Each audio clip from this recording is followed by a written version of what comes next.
Hi, my name is Isaac Benjamin from the island of Dominica. Today I'll be presenting my analysis of faculty burnout and workload management as an important educational leadership issue. Thank you for joining me. Faculty burnout refers to a prolonged state of physical, emotional, and psychological exhaustion resulting from excessive workplace demands and chronic occupational stress. It is commonly characterized by emotional exhaustion, reduced professional effectiveness, and loss of enthusiasm and commitment toward work.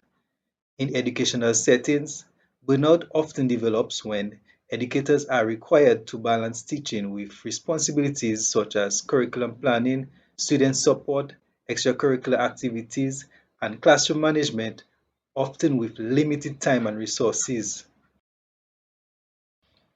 Workload management refers to the strategies and policies educational leaders use to distribute responsibilities fairly and ensure that work expectations remain sustainable. Effective workload management promotes staff well-being while maintaining productivity and educational quality. However, when workloads are poorly managed, educators are more likely to experience chronic stress, low morale, absenteeism, reduced instructional quality, and increased staff turnover. Faculty burnout is particularly significant within the Caribbean educational context because many schools operate under limited resources while responding to increasing demands for improved student performance, curriculum reform, digital transformation, and greater accountability. Besides classroom instruction, teachers are expected to perform many duties, including community involvement, pastoral care, administrative work, and technology use. Staff shortages often place additional responsibilities on existing educators, while natural disasters, economic pressures, and limited funding further increase workplace stress. These challenges highlight the need for educational leaders to implement supportive policies and effective workload management to sustain a resilient and productive workplace. Faculty burnout and workload management affect multiple stakeholders throughout the educational system. Teachers experience increased stress, emotional exhaustion, reduced job satisfaction, and lower professional effectiveness. Students may receive lower quality instruction and less academic support. School leaders face challenges with recruitment, staff retention, and organizational productivity. Policymakers must address workforce instability and rising recruitment costs, while parents may lose confidence in the quality of public education. Research consistently demonstrates that excessive workload is a major predictor of faculty burnout and emotional exhaustion. For example, in Barbados, studies show that teachers' stress was influenced by leadership practices and workplace conditions. In Trinidad and Tobago, workload demands, administrative responsibilities, and curriculum pressures were identified as major sources of educator stress. Overall, this evidence confirms that faculty burnout remains a significant challenge affecting educator well-being and institutional effectiveness across the Caribbean. There are several factors that contribute to faculty burnout and ineffective workload management. One major contributor is the increasing volume and complexity of workload demands. In addition to teaching, educators are expected to manage curriculum planning, mentoring, research, administration, and technology integration, often leading to work overload. Staff shortages and limited resources require faculty to take on additional responsibilities, increasing stress and reducing opportunities for recovery. Rapid educational reforms and digital transformation have increased pressure on educators, often without sufficient training or support. Poor communication, unclear expectations, limited staff involvement, and lack of recognition can also reduce morale and contribute to burnout. Faculty burnout has a direct impact on educational leadership and management. It reduces educators' motivation, productivity, and commitment, making it more difficult for leaders to achieve institutional goals and sustain continuous improvement. Leaders must also spend more time addressing absenteeism, staff turnover, recruitment, and conflict rather than focusing on strategic planning. Burnout can also reduce collaboration and weaken organizational culture. In the Caribbean, losing experienced educators places additional pressure on remaining staff and affects educational quality. Burnout also has important implications for governance, accountability, and decision making. First of all, it weakens governance by affecting staff performance and the consistent implementation of institutional policies. Burnout also has important implications for governance, accountability, and decision making. It also affects accountability by reducing the quality of teaching, assessment, reporting, and institutional compliance, while increasing errors and administrative delays. In addition, heavy workloads reduce faculty participation in committees and strategic planning, limiting diverse perspectives and resulting in less inclusive and effective decision making. If faculty burnout is not addressed, there are both short term and long term consequences. In the short term, institutions may experience increased stress, absenteeism, low morale, reduced instructional quality, and lower productivity. Over time, burnout can lead to staff turnover, the loss of inexperienced educators, reduced educational quality, and leadership becoming more focused on crisis management than strategic planning. One key opportunity educational leaders can leverage to address faculty burnout is strategic workload management. This involves implementing transparent, evidence based workload allocation, distributing responsibilities fairly, and monitoring staff capacity. By reducing workload imbalances, educators have more time to focus on teaching, student engagement, and professional growth. The benefits include reduced burnout, improved morale, higher productivity, better staff retention, and stronger workforce planning. Students also benefit through improved instructional quality and more timely feedback.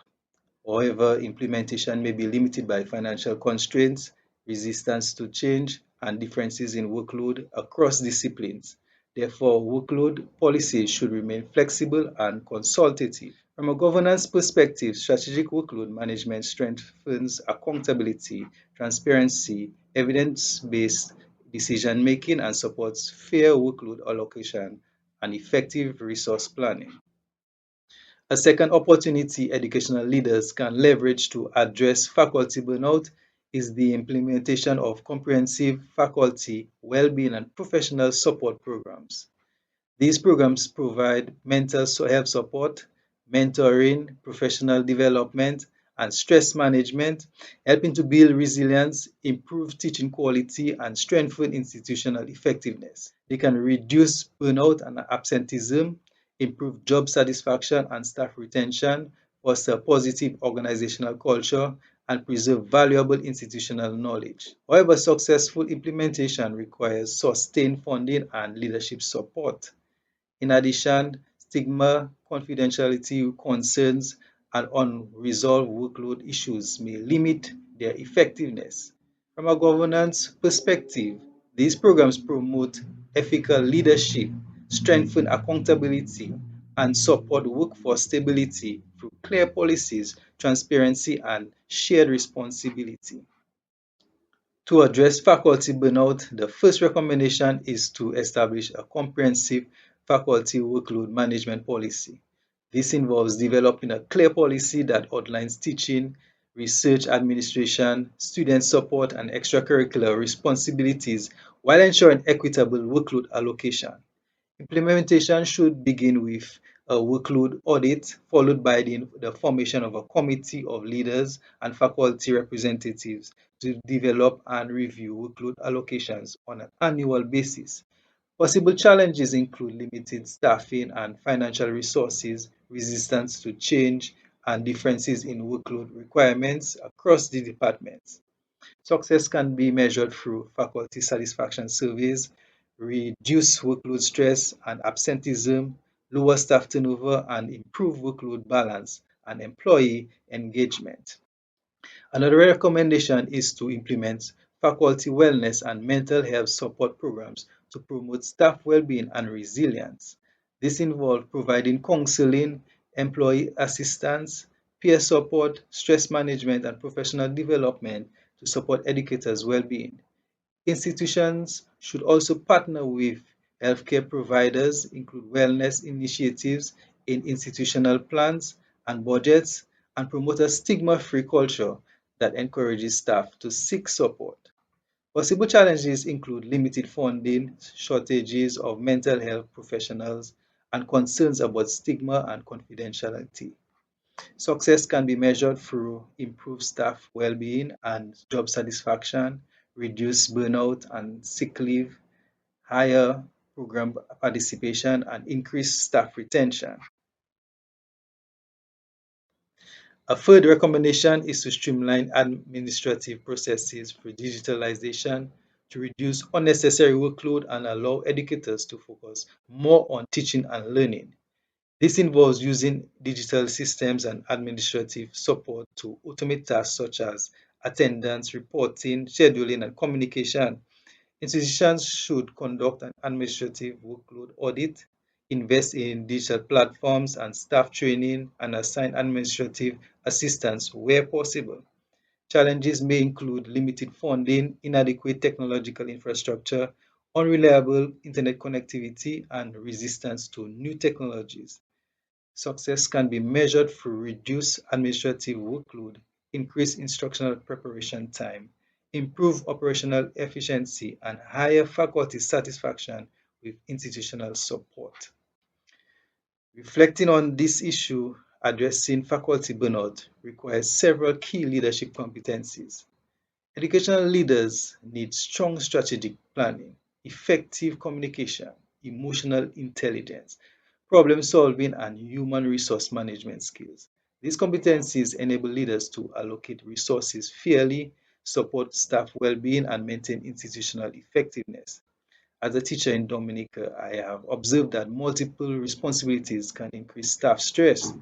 This experience has reinforced my belief that strong organizational and interpersonal leadership is essential for maintaining manageable workloads while supporting both educators and institutional success. Ethical leadership also plays a vital role in addressing faculty burnout. It promotes fairness, transparency, and respect while balancing institutional goals with staff well-being. Ethical leaders encourage equitable workload distribution, shared decision-making, and strengthen trust, accountability, and good governance. In my experience, staff are more willing to embrace change when leaders communicate openly, consult meaningfully, and assign responsibilities fairly. This ultimately strengthens both employee well-being and institutional effectiveness. Innovation and adaptability are also essential for educational leaders responding to faculty burnout. Leaders should embrace creative, evidence-based solutions, use digital technologies to reduce administrative workload, promote flexible practices, and support continuous professional development. My experience has shown that institutions which embrace innovation and provide adequate training are better equipped to support faculty and sustain educational quality during periods of change. This issue provides several important lessons for educational leaders. Leaders should prioritize staff well-being alongside educational excellence, adopt proactive workload management, encourage shared governance, and invest in professional psychological support. They must also balance accountability with empathy, innovation, and ethical leadership. This issue has reinforced the importance of listening to staff, making evidence based decisions, and balancing institutional goals with employee well being to achieve sustainable educational improvement. This concludes my presentation on faculty burnout and workload management. Thank you for your time and attention. The following slides contain the references used for this presentation.